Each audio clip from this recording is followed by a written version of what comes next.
Bismillahirrahmanirrahim. Alhamdulillah wa masih diberi nikmat, mugi-mugi saged ngaji istiqomah manfaat barokah fid dini wad dunya wal akhirah.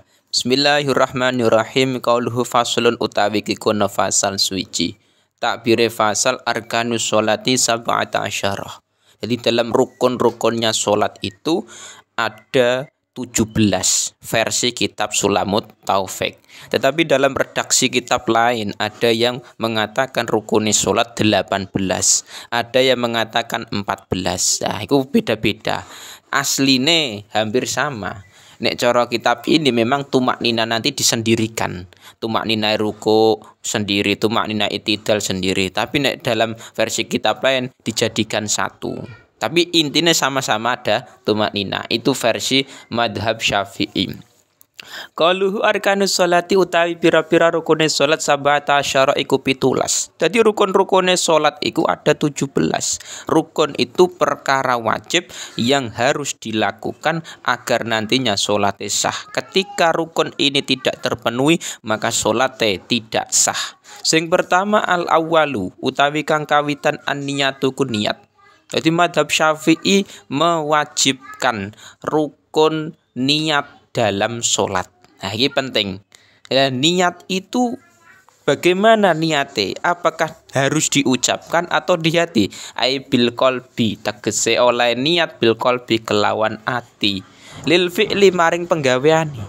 Jadi niat itu yang dianggap adalah bil qalbi, atine. Aku niat sholat duhur. Lah itu sudah sah. Jadi atine saja. Lah adapun diucapkan itu hukumnya tidak wajib tapi sunnah. Wa yu'ayyinu lan nyatakake sapa musolli wong kang salat mau zata sababi ing salat kang duweni sebab wal waqti lan salat kang duweni waktu.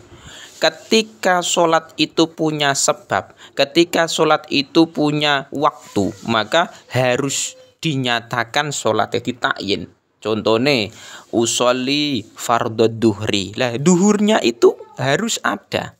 Jadi orang ngomong aku niat sholat.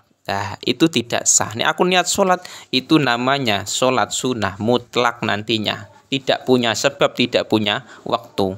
Tapi kalau sholatnya punya sebab, contohnya istisqa, sholat minta hujan. Contohnya sholat yang punya waktu, duhur asar.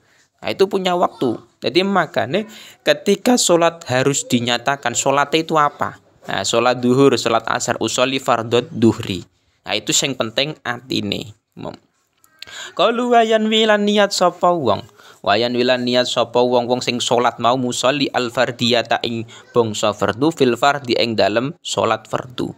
Ketika salatnya salat fardu, contoh duhur, asar, maghrib, isya, subuh, Jumat, itu ketika salatnya salat wajib, salat fardu, maka harus ada niat fardiyah.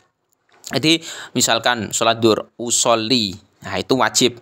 Usolli kan niat lil fi'linya, nah, fi'lunya usolli fardho. Lah fardho inilah yang dimaksud wajib dalam kitab ini. Usolli fardho duhri. Fardho wajib, aduhri itu wajib juga. Jadi tiga ini sudah mencukupi. Usolli fardho duhri. Aku niat sholat fardu duhur. Nah itu sudah sah. Nah, tapi yang dianggap adalah atine umum. Jadi nek diucap ke hukumnya sunnah. Lah, yang menjadi pertanyaan terus rakaat ini arba rakaatin mustaqbilal kiblati salasa rakaatin itu bagaimana hukumnya? Itu tidak wajib tapi sunnah. Yang penting tiga tadi usolli fardho duhri. Nah ini tiga sudah cukup itu. Aku niat sholat fardu duhur. Jadi tidak harus Arab. Misalkan niatnya Jawa tetap sah. Yang penting atine cuman diucapkan itu malah bagus. Wayakululan ngucap sapa wong kang sholat bihaisu yasma'u ing dalam sekirane krungu sapa wong bihaisu yusmi'u kelawan sekirane aweh krungu sapa nafsu ing awak dhewe ne wong kakuli ruknin kaya saben-saben rukun sifate rukun kauliyin ingkang bangsa ucapan ngucap Allahu Akbar ing lafat Allahu Akbar. Jadi ketika sholat itu ada yang namanya rukun takbiratul ihram ngucap Allahu Akbar. Wa huwa hale utawi Allahu Akbar iku sani arkania iku kaping pindhone pira-pira rukune salat. Jadi rukun salat yang pertama tadi niat, yang kedua adalah takbiratul ihram. Takbiratul ihram ngucap Allahu Akbar. Nah, itu wajib Allahu Akbar ngucap itu. Tetapi dalam mengangkat tangannya sendiri itu tidak wajib, tapi sunnah. Jadi misalkan tidak mengangkat tangan, itu tetap sah. Misalkan tangannya cacat, misalkan stroke, nggak bisa ngangkat tangan, tetap sah solatnya. Tapi mengucap Allahu Akbar itu hukumnya wajib bagi orang yang mampu. Qaulu salisu tawi kang kaping telu. Utawi kang kaping telu iku al-qiyamu iku jumeneng ngadeg fil fardhi ing dalam salat fardhu lil qadiri kedue wong kang puasa. Rukunnya sholat yang ketiga adalah berdiri di dalam sholat yang fardu bagi orang yang mampu. Jadi nek sholatnya fardu wajib berdiri.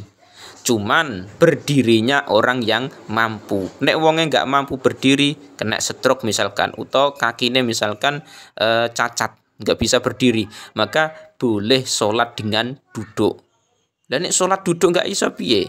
Ya karo turu miring nggak masalah. Sing penting sholat tetap wajib selama masih ada akal, mada makluhu. Akal masih ada maka wajib sholat. Mbuh iku mau carane dengan berdiri kalau dia mampu, nggak mampu karo duduk mau. Jadi Islam tidak memberatkan. Cuman kewajiban ini bagi orang yang mampu berdiri ki mau. Lah nek sholat nggak fardu bagaimana? Sholat sunnah, contohnya sholat sunnah duha, sholat sunnah qobliyah ba'diyah, itu tidak wajib berdiri. Cuman ketika dia mampu berdiri sholatnya, tapi sholatnya dengan duduk, maka pahalane separuh atau setengah. Jadi misalkan dia berdiri ki mampu sholat qobliyah, tapi malah karo duduk misalkan, itu tetap sah. Cuman ganjarane separuh, setengah imam. Qauluhu ar-rabi'u.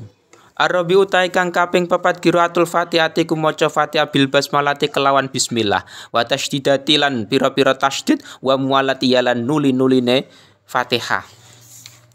Wa tarbiyatu. Wa tarbiyatiha. Wa tartibiha lan tertibe Fatihah. Jadi tasdidati iku ai muraatu tasdidati dalam syarah. Terus yang kedua ada muraatu mualatiha, muraatu tartibiha. Wa ikhrajil hurufi lan ngetokake huruf min makharijia saking panggonan-panggonane makhraje Fatihah. Wa adam lahni lan ora anane pelo al mukhili ingkang nacatake bil makna kelawan makna. Jadi pembacaan Fatihah itu wajib dalam sholat. Dengan bismillah itu juga wajib. Jadi bismillah itu juga termasuk bagian dari Fatihah cara mazhab Syafi'i. Makanya wajib bismillah dalam Fatihah ketika melakukan sholat. Tasdidate juga harus ada. Mualah tidak boleh dipisah dengan waktu yang lama, itu harus ada.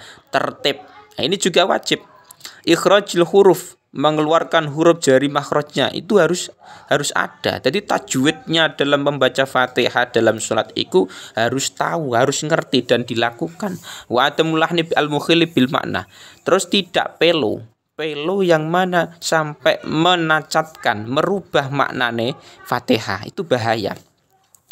Qaluhu wa yahrumulan haram, hukume pelo piye? Wa yahrumulan haram pu Allah napa pelo alladzi rupane lahan lam yakhila engkang nacatake apa alladzi wala yubtilu lan ora batalake apa lahan alladzi mau. Jadi ketika memang pelo itu sampai merubah makna itu bisa berbahaya dalam sholat, tidak sah. Tetapi ketika tidak sampai pelo, tetapi pelo itu ketika memang tidak sampai merubah makna, tidak nacatake maknane, itu tidak sampai batal, cuman haram dan tidak membatalkan sholat imam. Di intinya apa? Ketika kita membaca Fatihah dalam sholat harus tahu tajwidnya, yang mana tajwid ini sesuai bacaan Quran ini dan tidak merubah maknane. Itu sangat penting. Makanya tidak cukup kita ngaji fikih saja, tapi juga ngaji ilmu tajwid.